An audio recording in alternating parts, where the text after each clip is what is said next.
Hello all. So I figured I would do a video series inspired by my watching of this movie called Questioning Darwin, which is basically a documentary about the varying viewpoints on the theory of evolution.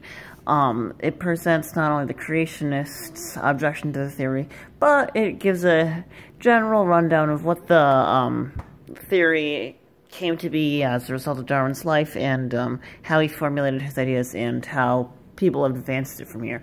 I'm going to respond primarily to the creationists in this documentary, and so I'll be making a several-part series where I skip around the documentary here, kind of responding to some of the things that are stated by the people who object to the theory of evolution. So, let's get going with this. There was one place on this earth that was absolutely perfect, and it was a garden. The Garden of Eden. Very good, the Garden of Eden. And the story that we're going to hear about in the Garden of Eden comes from the book of Genesis. In the what? Bible. The Bible. Very good. In the Bible. For those Christians who believe their Bible is the Word of God, the literal truth, one man is held up as the Antichrist, Charles Darwin. What I find kind of funny about that statement is that the concept of Genesis doesn't necessarily have anything to do with the concept of Jesus, which is much later in the Bible anyway, and being an Antichrist would be more against Christ's statements and message rather than the actual creation of the earth, which occurred way before Jesus even came into the picture in the Bible. For leading millions of Christians astray with a very different account of creation. Evolution by natural selection. It seems outrageous to them that Darwin was laid to rest here in Westminster Abbey, the highest honor the Church of England could offer.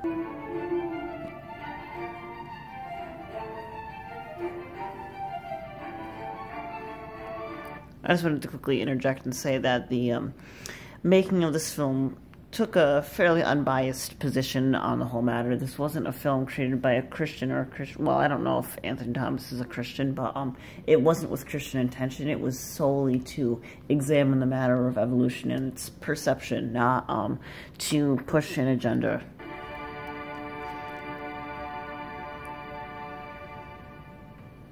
We believe in creation because of our faith in the Lord Jesus Christ and God's Word, the Holy Bible. Amen? How do we actually know that the Bible is the Word of God as opposed to any other holy book, as opposed to any book that states that it's the absolute truth? Shouldn't we have independent verification from the outside world? Amen. Evolution, I believe, is a way for the atheist to devise a method of how we got here. Just to be clear, there are people who accept the existence of God and even the existence and validity of Christianity and its teachings who also accept the theory of evolution. It's not an atheist exclusive theory of not the origin of the earth, but the origin of diversity of life.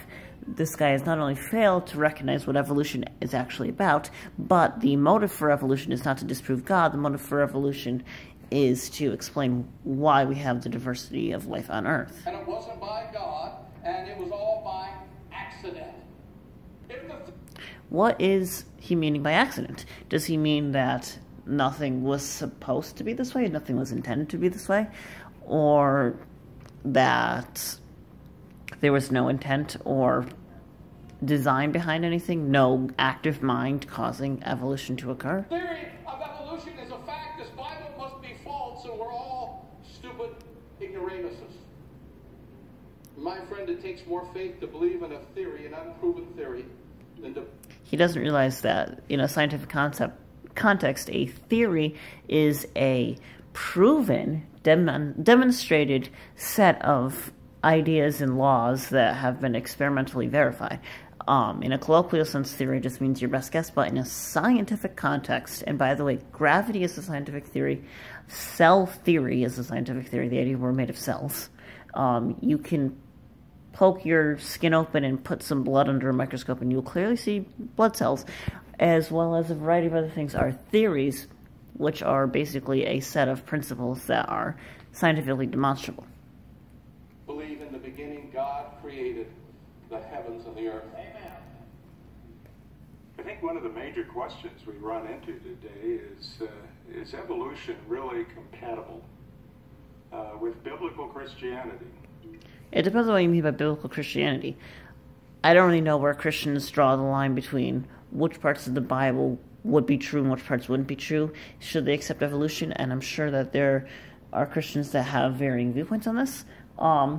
For example, do they believe that at a certain point in our evolution we became unworthy of God's love or something and then Jesus had to save us? Do they believe that, you know, all life started out from some first cell that God made and then let things run for a while? Is it just the idea that at one point or another some Jesus figure came and had to be sacrificed for our own good? I don't know the answer to this, but it certainly does contradict the creation myth, not only in the Bible, but in a variety of other traditions from cultures all over the world that assert that some higher being created life on Earth. And I believe the answer is just unquestionably no. There's no dispute. God has determined what is true, and he's told us what he did in Genesis, the order in which he did it, and he expects us to believe it. Yeah, but why should I believe it? Why should anybody believe it without any good reason to? Just being told or reading out of a book is not good enough. You have to actually have some way to show me that the Bible is what I'm supposed to go off of and not many decades of research and literature that suggests another thing, not only from a theory that was formed during a time where it would be, you know, facing a lot of resistance, but that has held up to all scrutiny. In the beginning, God created the heaven and the earth. And God said, "Let there be light." And God said, "Let the earth bring forth grass, the herb yielding seed, and the fruit tree yielding fruit." And God said, "Let the waters bring forth abundantly the moving creature that has life." And God said, "Let us make man in our image. Male and female he created them." And God said to them, "Be fruitful and multiply, and fill the earth and subdue it, and have dominion over the fish of the sea, and over the birds of the air, and over every living thing that moves upon the earth." I find this funny because the vast majority of organic material on this earth, especially other organisms, are not utilized by humans for food, and most cannot be utilized by humans for food. Not only are a large number of things living in areas that we would die if we attempted to get them from, such as the deep ocean or in ice cores, a lot of organisms are toxic or indigestible to us. You can starve to death by eating nothing but lettuce leaves.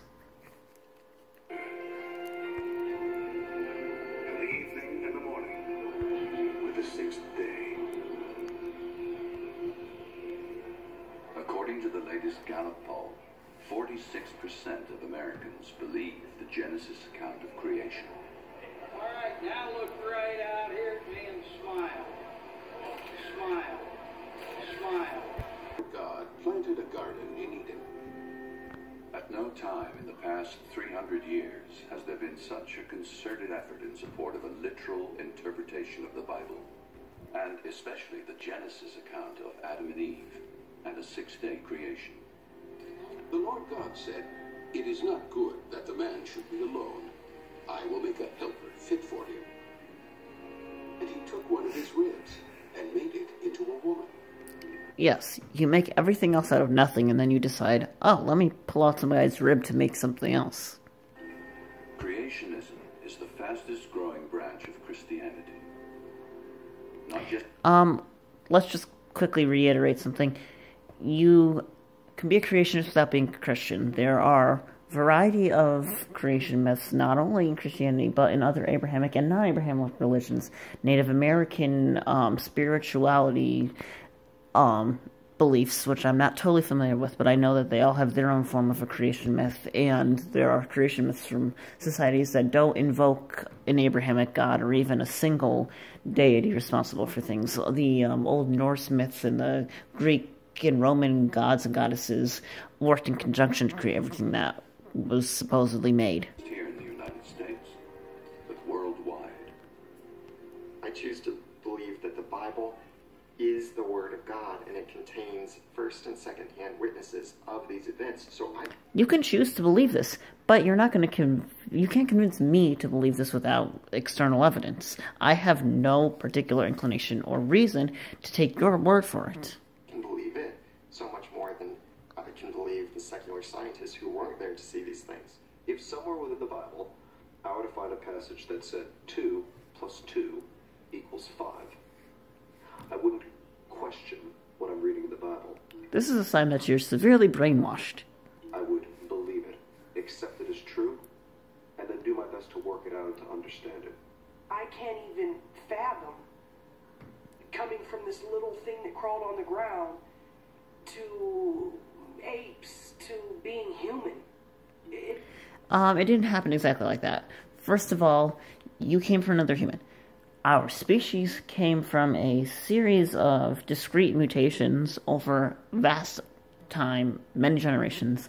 At one point or another, life on Earth was primarily small, crawling creatures. However, we ourselves did not come from a small, crawling creature, unless you want to take it as, okay, my mother ate organic material that was cycled through by other small creatures and other animals and organisms. Yes. It just doesn't, it sounds crazy to me. When you have generations of people being taught that evolution's fact, and therefore Genesis is not true, and you have to reinterpret the Bible, why shouldn't we do what we want to do? There's no absolutes, therefore we determine what is right and what is wrong. But haven't we always? There are plenty of passages in the Bible that we choose to ignore. Even if the Bible says don't do this or that, you know, we're not supposed to wear mixed linens, and we're not supposed to eat shellfish or pork, but people do it anyway. In the Creation Museum, when we walk into Graffiti Alley, it's to represent a culture where one has taken away a foundation and absolutes. So why not abort a human being? After all, get rid of spare cats, get rid of spare kids. What is the difference? Why shouldn't marriage be 2 men, 2 women, or whatever you want to make it to be? What I find funny about this is that, one, the Creation Museum is asserting that lack of Christianity is going to create societal degradation and unrest, when studies and, you know, factual whatever is proven that, yes, crime rates and abortion rates and unexpected pregnancies and, you know, just all sorts of human hardships are worst in areas where religion is highest. In fact, the secular areas up north, Canada, some of the northern European countries, and even some of the northern states have some of the best qualities of life for people, some of the best social justice systems, and they have the least amount of religion. Also, the acceptance of evolution is not shown or even really the cause of people abandoning morality and starting to do horrible things to one another. I think that Darwin knew. I think he knew. What I'm teaching is going to have a profound effect on mankind. In a sense, he's correct. I think Charles Darwin was trying to get people to understand nature better, and because of evolution, we do actually understand nature better. And it's the kind of effect that moves people away from trusting God, trusting the God of the Bible, into trusting man and the words of man. And he made a decision. I'm going on with this. The irony here is that people go to churches and trust the interpretations of pastors who are humans who are trying to speak for this God. So basically you're saying, oh, you're listening to Darwin, who's a human. Well, we're listening to you, who supposedly has the answer, but you're also a human. He did believe all of the Bible. He didn't really believe in 6 literal days of creation. You assume those days of creation are ordinary days, and you take those genealogies in the Bible, you can only get approximately 6,000 years. You can't get millions of years. If the idea of millions of years hadn't been popularized in the late 18th, early 19th century, Darwin could never have popularized his ideas of evolution. No. This is taking a human-centric view, however. You're assuming that humans were present the moment the Earth started. I mean, present theory is that the human species has only been its modern form for about 10,000 to 15,000 years. It does not mean that other organisms were not around. It just means that humans themselves, as we are today, have only been around for a handful of thousands of years. That a beneficent and omnipotent God would have designedly created the ichneumonidae with the express intention of their feeding within the living bodies of caterpillars. Just a quick thing, I'm going to stop this video and start a new video, just to get onto a slightly different topic. But, just a quick note, not all ichneumonids oviposit within caterpillars. There are species that deposit their eggs into grubs and sawfly larvae and things that are not lepidopteran larvae, but that's a different matter altogether. I'm sure that in Darwin's day they didn't know nearly as much of the Hymenoptera diversity that we know of today. So this is the first part. The next part will address a little bit of the whole claim of sin and why that's not compatible with evolution and why that's bogus. And I'll get into a couple of other things.